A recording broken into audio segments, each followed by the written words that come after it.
And then in winter it's nice because it's kind of desolate, so people go up there on their own, like during the week or on weekends. But it's a very nice resort area, and there's also a lot of vineyards and other places to tour.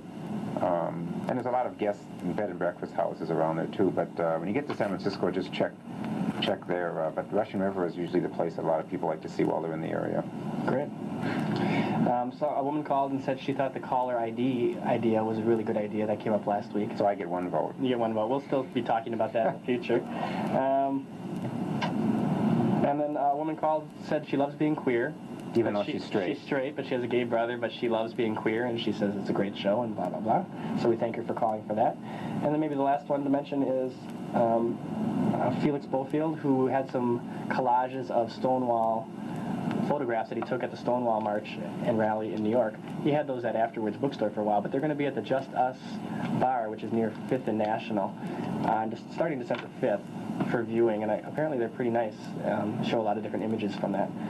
I think that's most of those. And again, those were all phone calls we received on this line, and we're answering them. Felix is also a producer on the line, and also he's going to get us a tie-in, because next year we hope to have, and we mentioned this, but we didn't follow through with it, but we're going to be able to get LaToya Jackson on our show. At Pride Fest, I think. Yeah, but I think we're going to try to get a sneak preview of LaToya on our show. So. That's right. Well, I mean, we do a show there. Yeah. She could be there. So this is the number, 225-1500, if you want to call it. I forgot to mention, I also added something new this week. There's the quick queer quiz, so you may want to call up and see if you pass the quiz on the first try. It's a quick quiz, just one question, but you should be able to answer the question from having watched the show over the last couple weeks. You don't even know about What is it? Who are the two co-hosts? No, not quite that simple. But and I didn't run into anybody this week. I don't know if you did. It says, "Oh, I saw you on TV," or "I see you on TV," or "I wish you'd get off TV." I mean, I didn't run into any of those people. So. Yeah. But again, thanks for calling in and utilizing the line. That's what it's for. And keep up the good work. Yeah. Did you have any news you wanted to run through before we wanted to do some elections? We found out how some of those gay candidates we didn't know about last week fared in the elections. And I know someone called or talked to us after the show and says, "Why do you always deal with elections?" Well, I mean, they're important. Let me just show this one picture. I should have blown this up. But we mentioned, I think her name is, what's her first name? Let me look here. Buell. Oh, Sheila Keel. Used to be on Dobie Gillis, and I guess she had the hots for Dobie Gillis, who looks kind of cute in there, even though that was in the 50s and 60s there on the top. This is her in the show. And that's her. And I guess she's always, she's painting these hearts that Zelda and Dobie, and of course Dobie's like saying, no, you're not my girlfriend. And so it talks about how she came out in her career, and how she started in another series, and the producer pulled her off to the side and said, "You're acting too butch," and then she ended up dealing with her being a lesbian. And so she's the first California openly lesbian or gay state official. Yeah. Now, they've had Harvey Milk and the people in cities, but nothing ever in the state, so she's the first one there. That's great. Actually, there were, I guess, 65 candidates that tried out, and 44 around the country, 44 candidates won. So I'd just like to kind of read off the winners. We had Cal Anderson, who was a Democrat for state of Washington, which is the state assembly. We had Kevin Chauvrant from Democrat Arizona. Sheila Keel, Democrat California. Tim Van Zandt, Democrat Missouri. That one surprised me in Missouri. You gonna read all 44? No. Oh. No, they don't have them all. I counted. They were short. There's Tom Amiano, who I know personally, and is a comedian and was on the San Francisco School Board. Oh, yeah. He is, yeah. I thought he looked like a And he ran for the San Francisco Board of Supervisors. I don't know who came in top there, because usually the top candidate gets to be the chair. Tom Shiola, Cook County, Illinois Circuit Judge. Oh, that's a new one I didn't know. Bonnie Dumanis, San Diego Municipal Court. Marcy Kahn, New York Supreme Court. Leslie Katz, San Francisco Community College Board. She's I've heard of her name before. I think she's pretty prominent. Terry Schwartz, Los Angeles Superior Court. So here we have some judges. Lawrence Wong, San Francisco Community College Board of Trustees. And then we have Barney Frank, who's a state Congress from Massachusetts. Steve Gunderson, Republican Wisconsin, and Jerry Studd, Democrat Massachusetts. I have to just read off how they define Steve Gunderson, because we always say he's gay, and other papers say he's gay, but it says, according to the Blade, Steve Gunderson, a Republican who has publicly acknowledged a long-term relationship with his male companion.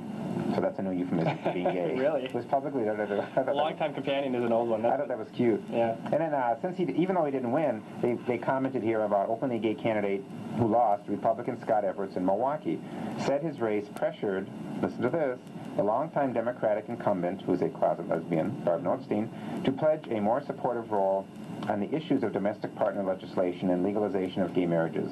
We're all going to have any quote from her, but that's what everyone's going to read, so they're going to think that he got the incumbent to do this more, which is, probably pretty good. From what you said, there's some more input in the light that makes it sound like she was a little bitter and vindictive during the Yes. race, because we had that experience with her where she was rather bitter towards us. So maybe we weren't the only ones, Michael. Maybe it spread a little. And then I guess some other candidates for state office. There's Tammy Baldwin, who won in Wisconsin, Kate Brown in Oregon, Karen Clark in Minnesota. She's been there for years. George Idme, Oregon, Senator Will Fitzpatrick, Democrat, Rhode Island, it's a state senate. Assembly member Deborah Glick, New York, Representative Bill Lippert, Vermont, Glenn Maxey, Texas, Dale McCormick, Maine, Gail Shibley, Oregon, and Cynthia Wooten, Oregon. So 4 people in Oregon won in spite of the very close razor-thin vote that turned down the anti-gay rights referendum there. And then local office, Susan Leo ran for the San Francisco Board of Supervisors, so she won. So they actually got 3 candidates, Carol Mitgen, Tom Amiano, and Susan Leo. And then Carol Migden. So those are the ones some of the ones that won, and I guess 14 that were supported by the Victory Fund won, which is sort of I guess a gay, lesbian PAC. Okay. So that's some of the political news. So what do we got here, Dan? Thanks for catching us up on that. We, let me make sure it's set up right. Like we said, we're going to show you clips of the best and the worst from the queer program, and there's a lot to choose from over the past 2 years. I tried to get a mix here. Michael doesn't know what a lot of these are going to be. So they're all mixed up? Well, I know what order they're going in. I should highlight, too, my pink cup that I see how it matches. Yeah. It even kind of complements your tie. Isn't that going to say the queer program on it someday? Yeah, don't forget, someone call and leave us some information where we can get some labels. What we want to do is get some cups and either put decals on or something, but we want to be able to have queer program cups, so when you come on as a guest, you get a free cup. So I was trying to think of things that define the show, and one of the things that clearly has defined us is that we talk about public officials who are gay openly and say that they're gay, especially when they're hurting the community, but even otherwise, just when it becomes part of the conversation, we think it's okay to say. So I thought I'd show, the first time I think we really took on Cole to some extent is when we called his office on the show and left a message on his voice machine. So I think we'll just show that and then we'll be right back with you. Don't go away. Right now, and leave a message for the senator, just as we're going to do. And it's just time to tell the senator that we aren't going to put up with closet case queers voting against us in their closets of power. Thank you for calling. You have reached 297-4451, the Milwaukee office of Senator Herb Cole. I'm sorry we are unable to take your call at this time. However, if you would like to leave a message, please do so at the tone providing the following information: your name, your telephone number, the staff member that you are trying to reach, and/or the nature of your call, and we'll try to get back with you. Thanks again for calling. Have a good day. Hi, I'm calling the senator. I'm one of his constituents, and I'm very angry with the senator. My name is Dan Fonz, and I'm calling him live on the brand new queer program, which airs on Channel 47 at 7 o'clock on Tuesdays in Milwaukee. And a lot of us are very angry that a gay man such as Senator Cole is choosing to vote against us on legislative issues such as the recent amendment to further restrict the compromise on the ban on gays and lesbians in the military. And we've brought this concern to Senator Cole a number of times. We talked about him being gay on the air many times, but we want you to know that the gloves are really off, and everything that the senator does is fair game because he's using his closet of power to oppress. Okay.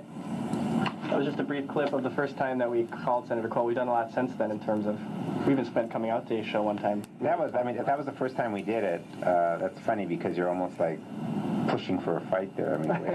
I just read Queer in America, and I just come to terms with what I thought about this concept of outing. Yet for a long time I didn't really know. Now you agree with it more heartily? Oh, yeah.